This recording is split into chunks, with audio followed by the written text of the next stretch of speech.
Acts Church, story of Acts Church started in 2013 with a deep call of taking the gospel to the people.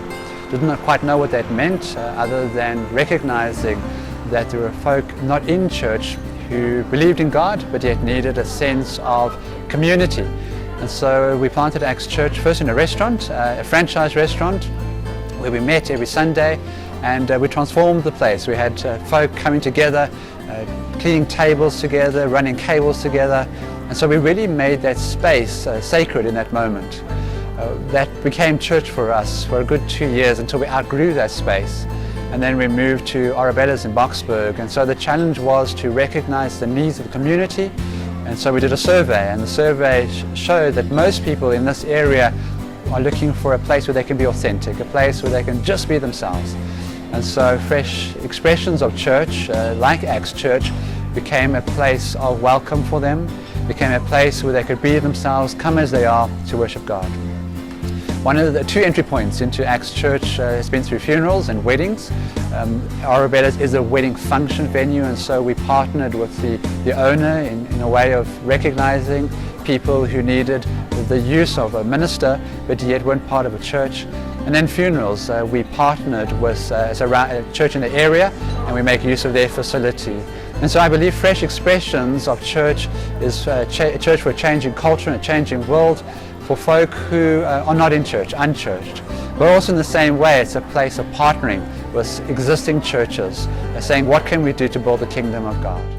Stuart, by chance, he was officiating a funeral of a friend of mine, and he gave me his card, and I held that card in my handbag for a couple of months. And then one Sunday decided just to pop in, and I said to my mom, let's just go and see. And we came to this building which was totally opposite to what we were used to since 1981. It had no organ, it had no stained glass windows, there was nothing fancy about it, and I was on high alert. I was trying to look for where the faults were. And there was a man that shared his story that his brother had died that night in a car accident, and I found myself sobbing with the rest of the people of the congregation for a man that I had never met. And so I knew that this was where God was. This was compassion, this was love, and this was different. And Stuart asked me if he would like me to walk a soul journey with him. And I have taken that on. And so in a few days' time, it's a year since my stroke. I started a new job at the beginning of this week, and it's teaching little ones at a nursery school.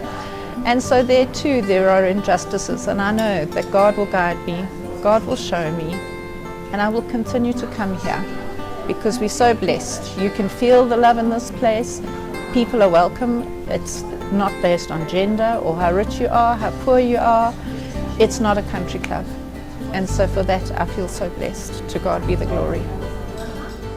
Here at Ora Bella, we are community-minded. We do like to help the community as much as possible. I think that there is a great deal of need in our community today, in the world in general, for guidance, spiritual guidance, and for support. And it is wonderful to have access here because I think it provides that, and I think they're doing a lot of good work. We like to have them in our function venue. Every Sunday morning, everybody comes in here. They're absolutely wonderful people.